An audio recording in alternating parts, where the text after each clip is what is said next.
The dust on Virith, for always hung in the air like something half alive, drifting between the rust-red buildings and the half-collapsed market stalls. Even the wind here felt tired. Most days passed in the same rhythm. Merchants arguing, cargo droids whining, and Empire patrols stomping around with that casual arrogance of people who believed nothing could touch them. But today, the air had a tension to it. Thin, stretched, waiting. A small crowd gathered near the plaza, whispering urgently among themselves. On the ground lay the still body of a human woman, her brown hair dusted with red sand, her clothing torn from the struggle she clearly had never deserved. Empire soldiers stood over her, helmets glossy and emotionless. They argued about whose fault the incident would be on the report.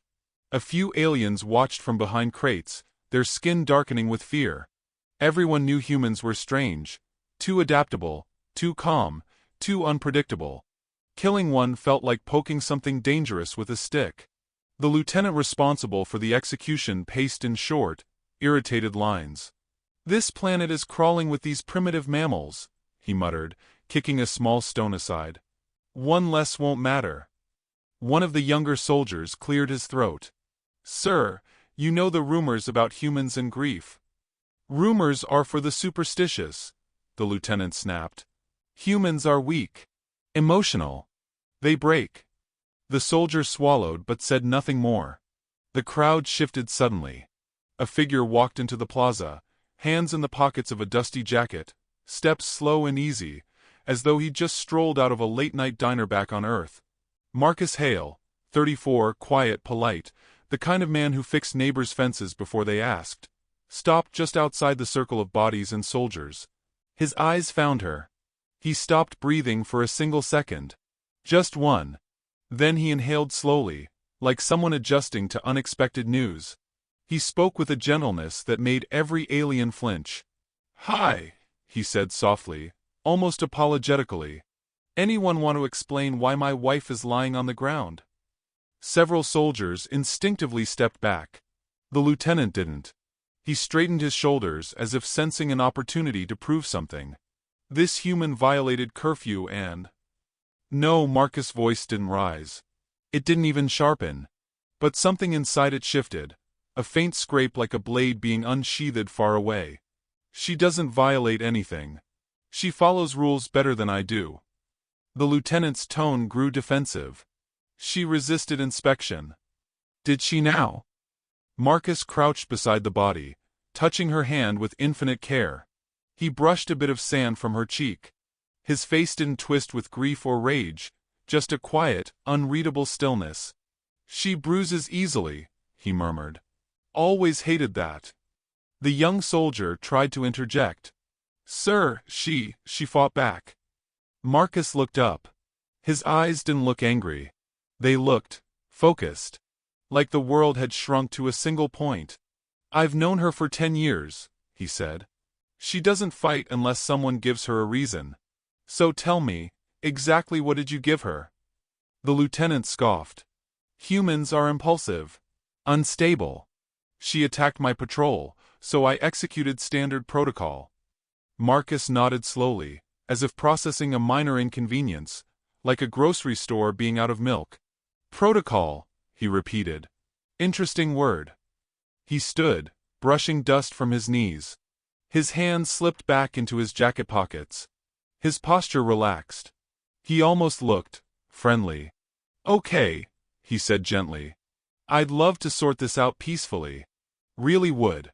So before this goes somewhere none of us want, I'll ask one more time. What happened to my wife?" The lieutenant smirked. "I just told you.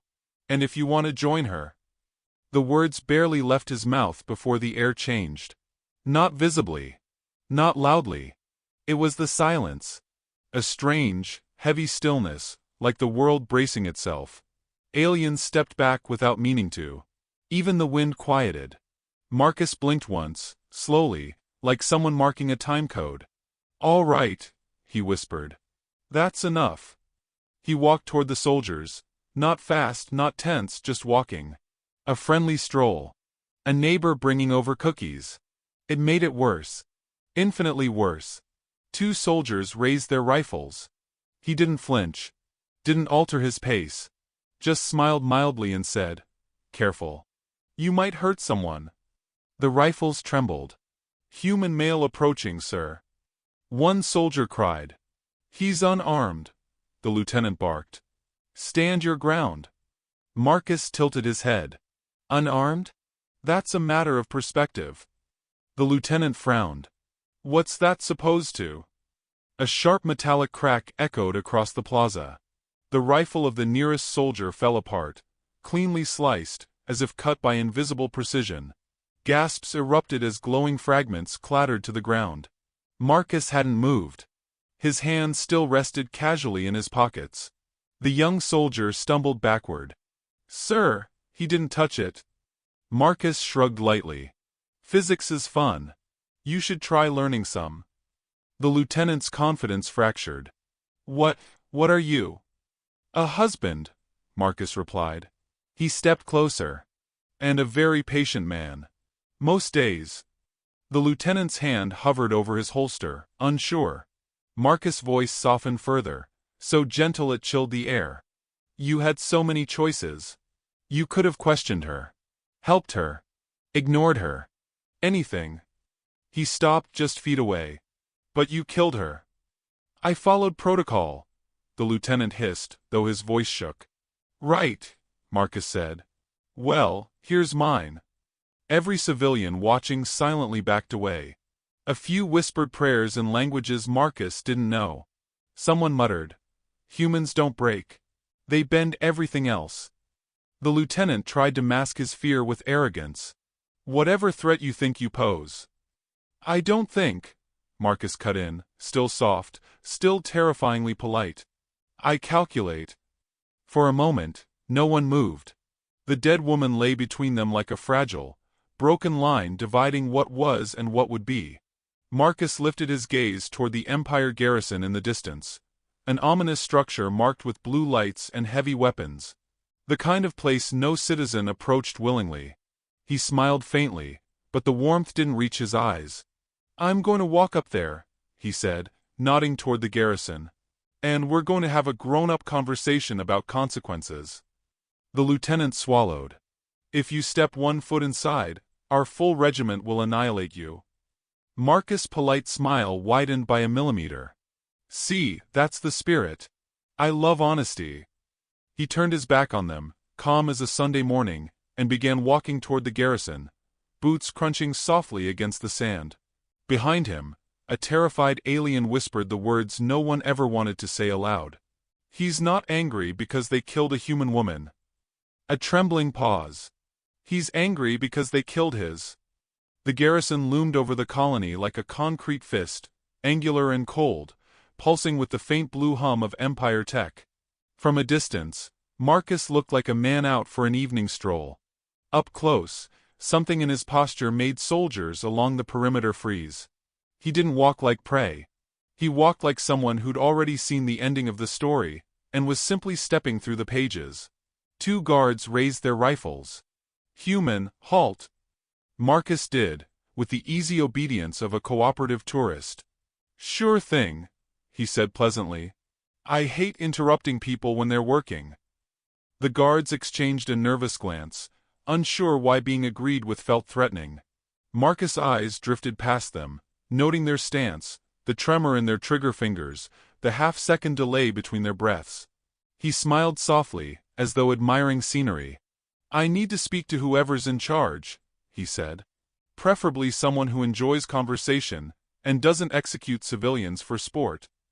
"No entry without clearance," the guard insisted, voice cracking. Marcus nodded. "That's fair. But here's the thing, I'm not asking for entry." Before confusion could settle, a sudden metallic thud echoed overhead. One of the surveillance drones, hovering on its usual patrol route, spiraled downward in a shower of sparks. The guards flinched. Marcus remained still. "Wind must be rough today," he murmured. The second drone lost altitude and crumpled to the ground. Then the third. Sensors along the wall flickered, dimmed and died. The guards' helmets buzzed with static. Marcus tilted his head sympathetically. "I know a bad day at work when I see one." "You're doing this," one guard whispered, stepping back. Me? Marcus widened his eyes in polite innocence. I haven't even touched anything. Technically true. He had triggered the cascade 16 seconds earlier, before the guards had finished shouting the word halt. An officer hurried out, breathless with irritation. What is going on out here? The guards pointed frantically. The officer stared at Marcus with the forced confidence of someone who'd rather be far away. Human, state your purpose. Marcus adjusted his jacket. I'd like to know why your men killed my wife. I'd like to know who ordered it. And then I'd like to have a calm, civilized discussion about consequences. The officer snorted. Threats are pointless. Threat? Marcus repeated softly. I'm being polite. He took one small step forward. The officer's hand twitched toward his holster. Marcus sighed. Don't, he said, tone unchanged. You'll regret it 3 different ways, none of which fit neatly on your report. But pride is a loud thing. The officer grabbed for his weapon. Too slow. Something invisible snapped through the air, a pressure shift like a sudden change in altitude, and the officer's holster sliced cleanly off his belt, falling in 2 neat pieces. He froze, breath catching in his throat. Marcus exhaled. See? Now we've all learned something. A siren wailed inside the garrison. More soldiers poured out, rifles raised, helmets locking down. Marcus scratched lightly at the back of his neck, unbothered. You're bringing a lot of people into this, he said. Not sure that's wise. The lieutenant from the plaza finally arrived, looking like a man who'd rather not be associated with anything happening. Seize him! 6 soldiers advanced. Marcus closed his eyes for a moment, breathing in the thin, metallic air of Virith. When he opened them again, the world slowed into sharp focus. The first soldier lunged. Marcus shifted sideways with gentle precision, as if avoiding a friend carrying hot coffee. He brushed 2 fingers across the soldier's wrist, and the rifle clattered harmlessly to the ground. A second soldier swung a baton. Marcus stepped inside the arc, tapped his elbow, and sent him staggering backward. He moved without anger. Without haste. He looked almost tired. Across the courtyard, a group of civilian aliens watched with quiet dread. They'd heard stories, the kind whispered around dim fires and behind closed doors. Humans didn't lash out like cornered animals. Humans didn't roar or threaten. They simply acted. Efficiently. Precisely. Fatally if necessary. But Marcus never struck to kill. He only disarmed, redirected, disabled. One by one, soldiers found their weapons twisted out of reach or their balance stolen by impossibly gentle motions. It was efficiency so perfect it bordered on artistry. The lieutenant shouted orders louder, desperation bleeding into his voice. Use lethal force. Marcus winced. I was hoping we'd avoid that part. A soldier fired, a bright bolt tearing across the courtyard. Marcus dropped to one knee. The shot burned past him. He flicked a small, silver device from his jacket, barely larger than a coin, and squeezed it. A sudden, invisible wave hummed outward. Every rifle in the courtyard powered down at once with a defeated whine. The soldiers stared at their weapons in horror. Marcus shook the device. Prototype, he said cheerfully. Still working out the kinks. Also doubles as a bottle opener. The lieutenant's face drained of color. This is impossible. One human cannot. Can, Marcus interrupted softly. And we'll talk about the why in a moment. He stepped over the scattered weapons and walked straight into the garrison. Doors hissed open automatically. The building's sensors, confused by the shutdown wave, no longer recognized friend from foe. Every corridor buzzed with panicked murmurs as Marcus passed through. Soldiers backed away, unsure whether to salute him or run. He walked with purpose, gaze fixed ahead, searching for the one person who mattered in this moment. The officer who had given the order. In a dim command room, screens flickered with chaos. The commander, an older alien with crystalline markings along his temples, turned sharply when Marcus stepped inside. You, the commander hissed. You're the reason my systems are failing. Marcus offered a polite nod. Good afternoon. I have questions. You are not permitted in this facility. Marcus looked around at the malfunctioning screens. If it makes you feel better, your facility let me in. The commander bared his teeth. If you harm me, the Empire will retaliate. They already did, Marcus replied softly. When they killed her. For the first time, the commander hesitated. His eyes narrowed. You loved her that much? Marcus breathed once, steady and slow. Love is part of it. The other part is simpler. She trusted this galaxy enough to walk through it unarmed. And you punished her for existing. Silence thickened. Marcus stepped forward, voice low. So now I'm going to ask you something important. Something that determines how messy the next hour gets. The commander held still, afraid to answer. Tell me, Marcus whispered. Exactly what your men saw when they killed her. The commander swallowed. She activated something. A signal. Marcus' expression didn't change. But the quiet around him deepened to something sharp. A signal? He repeated. Yes, the commander stammered. We intercepted it. It went off-world. Marcus closed his eyes. 1 heartbeat. 2. When he opened them, the softness was gone. In its place was something ancient, calm, and dangerous. Then they're already coming, he murmured. The commander blinked. Who? Marcus looked up slowly, a faint, chilling smile appearing. My wife's backup plan. The colony's sky had always been an unimpressive gray, the kind that looked smudged by a bored painter. But now it darkened in a way no weather system had ever caused. Clouds bent inward, swirling around a single point high above the garrison. Every creature on Virith 4 felt the pressure change, a subtle, primal warning that something old and powerful was stepping into the world. Marcus stood in the command room beside the terrified commander, watching the vortex tighten. That signal your men intercepted, he said quietly. It wasn't a distress call.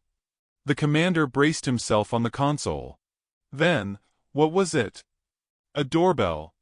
A low rumble shook the walls. Monitors cut in and out. The garrison's shield flickered like cheap neon. Soldiers poured into the hallways, shouting over each other, unsure whether to hide or fire or pray. Marcus walked past them with calm inevitability, making his way to the exterior balcony. Outside, the plaza had been swallowed by silence. Civilians crouched behind market stalls, clutching their children, whispering fragments of old stories. Stories they thought were exaggerations. Stories about humans who smiled through wars and planned for impossibilities. A sharp, electric sound cracked the air. Something tore through the sky, sleek, angular, and impossibly fast. Then another. Then a third. 3 black ships, small by fleet standards, but dense, compact, brimming with purpose. They dropped into formation above the garrison, like predators choosing a place to land their claws. The commander staggered onto the balcony. Only 3. He breathed, incredulous. We destroyed your woman. We triggered a human response. And they send only 3 ships. You misunderstand, Marcus replied. Humans don't send armies for family. They send specialists. The ships opened. Not with dramatic explosions or roaring drums. They simply unfolded, panels shifting with delicate precision, light spilling out like dawn through cracked shutters. From each vessel stepped a team of 5 armored humans, helmets sealed, movements synchronized with the kind of grace that unnerved even veteran Empire soldiers. They didn't march. They didn't posture. They walked like they were entering a grocery store with coupons. One of them lifted a hand in an easy wave. Marcus, you look awful. Long day. Marcus exhaled through his nose. You could say that. The commander gaped. Who are they? The response unit, Marcus said. Unofficial name. My wife hated it. Said it sounded too dramatic. The lead operative approached, visor retracting to reveal a woman with sharp eyes and a lopsided grin. Sorry for the delay, she said. We were in hyperspace holding a betting pool. I said you'd need us within 48 hours. Jones said you'd handle it alone. Jones called out from the back. Still think he could've. Marcus shook his head. She triggered the beacon? Yep, the operative said, her voice softening. We got her signal. You know what that means. Marcus didn't answer. He didn't need to. The commander found his courage in a burst of anger. This is ridiculous. We will not allow armed humans to. A sudden pop of displaced air echoed behind him. One operative appeared there without warning, boots silent on the metal floor, hands tucked behind his back like a polite tourist observing architecture. Allow. He repeated. That's adorable. The commander tumbled forward, reaching for his sidearm. Marcus caught his wrist gently before he could draw. Don't, he murmured. These people are worse than me. The operative nodded cheerfully. It's true. He's the nice one. Below, Empire soldiers scrambled into defensive formation, rifles pointed upward. The operatives didn't react. One even crouched to adjust his bootlaces, humming a tune entirely out of place with the tension choking the air. The commander raised his voice toward them. If you advance, we will retaliate with full force. A tall operative paused mid-step. Really? He asked politely. With what force? He nodded toward the soldiers' rifles. Those aren't powered. Your shields are down. Your comms are fried. And half your systems think it's next Tuesday. How? The commander whispered. All triggered by her beacon, Marcus said. It's not just a distress call. It's an override. A last resort she hoped she'd never need. The operative leader straightened, her expression shifting from playful to something colder. We can negotiate, Commander. We actually prefer it. Saves us the trouble. The commander clutched the railing. Your wife attacked my men. Marcus turned his head slowly. She approached your checkpoint unarmed. That's not an attack. That's trust. And you rewarded it with execution. She resisted. So would I, Marcus said. But the difference is, you wouldn't have lived long enough to write the report. The operative leader stepped beside him. Marcus, we need to see her body. His throat tightened for the first time since arriving. I know. They followed him through the plaza, civilians shrinking back as the operatives passed. Their movements carried a quiet, restrained lethality, the kind that didn't need to be demonstrated to be understood. When they reached the covered tarp, Marcus crouched first, lifting the edge. The operatives knelt with surprising reverence. Their voices dropped to whispers only humans could hear. She really did it, one murmured, touching her wrist console. She pressed the beacon. She marked her own death. Marcus closed his eyes. She wanted to give me a chance. No, the leader corrected softly. She wanted to give us a chance. A metallic chirp sounded in every operative's helmet. A holographic map flickered to life above their wrists, an Empire star chart with dozens of points of light blinking rapidly, then turning red. The commander, who had followed despite trembling, stared in disbelief. What are those? Locks, the leader said. Failsafes your Empire never detected. She helped plant them during her recon missions. Hidden in supply routes, carrier relays, trade shipments. Marcus whispered, her backup plan. The lights blinked again, each turning from red to a dangerous, pulsing white. The operatives exchanged glances. Marcus, the leader said carefully. That activation sequence wasn't supposed to happen yet. He stared at the map. What do you mean? She swallowed. Your wife didn't just call for help. She triggered every contingency protocol she ever wrote. Marcus felt something inside him shift, as if gravity itself had tilted. And what does that mean? He asked quietly. The leader met his eyes with a look that blended respect and fear. It means, she whispered, the entire Empire is about to shut down. The holographic map pulsed brighter, each white point beating like a distant, furious heart. Marcus stared at the constellation of lights his wife had built in secret. Years of missions, quiet nights, encrypted logs, every unnoticed detour she'd taken, all culminating here. The plaza seemed to shrink around him, as the operatives formed a silent circle. Even the air felt suspended, as if waiting to see what he would become in the next breath. She knew the Empire might target her someday, the operative leader said quietly. So she laced their infrastructure with dormant keys, pressure sensors, relay parasites, code seeds tucked into their own planetary backups, all waiting. And the beacon woke them, another operative added. Marcus let the truth settle. She had always been precise, always planning 2 steps ahead. He'd teased her for it, told her to relax more, to trust the galaxy a little. The realization tightened something inside his chest. She didn't trust the galaxy, he murmured. She trusted us. A tremor shook the ground, soft at first, then growing. The garrison vibrated like something was clawing at its foundations.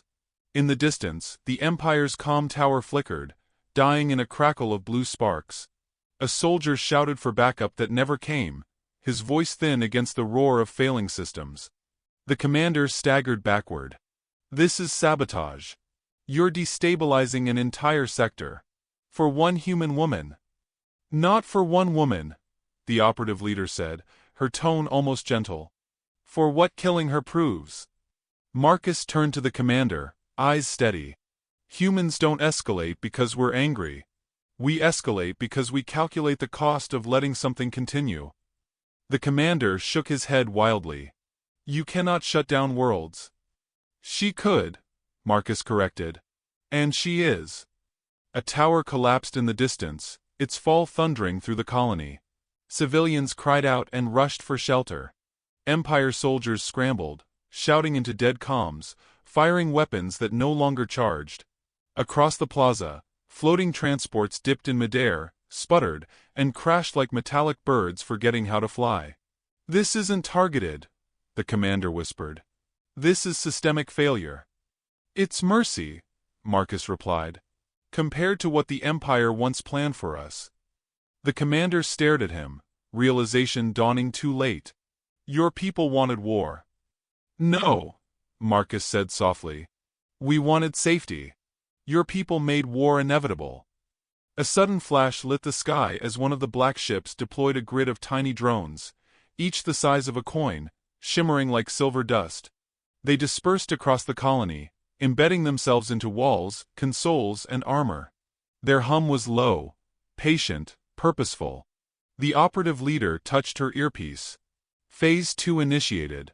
Marcus, they're syncing to her sequence. Her sequence? He echoed. Her codes, she clarified. Her logic. Her signature patterns. Every key she planted responds to her alone.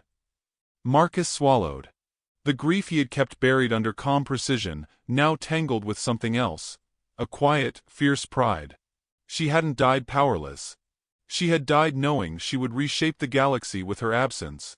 A deafening crack tore through the courtyard as the Empire's central generator exploded in a cascade of blue fire. A shockwave rippled outward. Marcus shielded his face as dust and shrapnel tore through the air. When the blast died down, the garrison's walls glowed with failing energy, trembling under their own weight. The commander fell to his knees. You'll destroy us all. No, Marcus said, stepping toward him. She built this system to collapse your empire without touching anyone who didn't deserve the fallout. Civilians. Refugees. Neutral species. They're untouched. He paused. Only your war machine is crumbling. The leader nodded. Her keys bypass anything not tagged as hostile infrastructure. She was surgical. Marcus closed his eyes. He could almost hear her voice, calm, steady, teasing him for ever doubting her brilliance. The ache in his chest sharpened. Losing her felt like losing an organ he'd never replace. But this moment, this unraveling of tyranny, felt like the only justice she would have accepted. A group of Empire soldiers rushed from a side corridor, weapons drawn manually since the power grid had died. Their hands trembled with fear. Marcus stepped forward before they reached the civilians cowering near the market stalls. Don't, he warned softly. One soldier fired a shot fueled by a backup cartridge. The bolt streaked toward him. Marcus shifted a fraction to the side. The bolt slammed into a metal pillar behind him, melting it halfway through.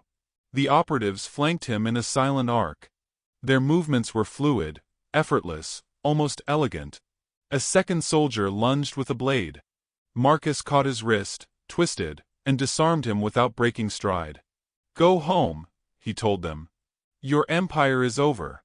Don't die for men who lied to you." The soldiers hesitated. The operatives didn't raise their weapons. They didn't need to. The weight of inevitability pressed on everyone present. Slowly, one soldier dropped his blade. Another followed. Then the rest. The commander, still on the ground, stared at his crumbling world. "We underestimated you." "You underestimated her," Marcus corrected. The operative leader touched her wrist console. "Marcus, system tremors are spiking. Full network collapse is in motion." She triggered every thread. "This is going to spread far beyond this colony." "How far?" he asked. "A beat. All the way to the capital." Wind tore across the plaza as a second wave of drones dispersed into the sky, shooting upward like a storm of tiny stars. Marcus watched them disappear into the dark clouds she had summoned, clouds she would never see. He knelt beside her body again. His thumb brushed her knuckles, cold, small, familiar. "You always said one day your work would matter," he murmured. "You didn't tell me the day would be today." The operative leader knelt beside him. "We'll take her home. She deserves that." Marcus nodded slowly. "Home," he repeated, as if tasting the word. The ground trembled again. An alarm, one not belonging to the Empire, began to pulse from the operative ships. The leader glanced at her wrist. Her face tightened. "What is it?" Marcus asked. She hesitated. "We just intercepted a transmission from the Empire's outer rim." He rose to his feet. "Tell me." Her voice dropped to a whisper, weighted with dread. "They think her beacon was an act of war by your entire species." Marcus felt the universe narrow into a single line of consequence. "And what are they preparing?" he asked. The leader swallowed. "A retaliation fleet,"